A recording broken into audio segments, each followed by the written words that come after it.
Philippians 4:13 says, I can do all things through him who strengthens me.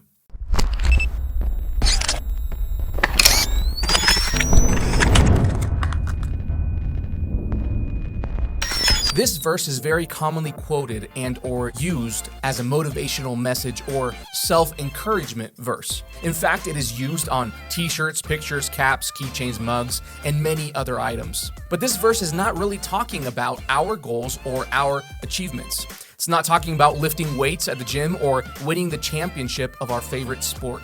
Paul, in fact, writes the letter of Philippians, being himself imprisoned for preaching the gospel. And despite this, Philippians is a letter of great encouragement to the church. Paul continually calls the church to rejoice. In this same chapter, Paul even writes in verse 4, "Rejoice in the Lord always. Again, I will say, rejoice." And this message of Paul, where he is encouraging the church to rejoice, should be heard as something very difficult for the church during this time and context, as the church is enduring suffering and going through persecution and trials. As I mentioned previously, even Paul himself is in prison.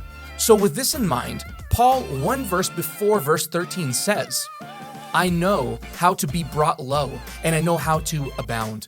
In any and every circumstance, I have learned the secret of facing plenty and hunger, abundance and need. And it is after this that Paul says, I can do all things through him who strengthens me.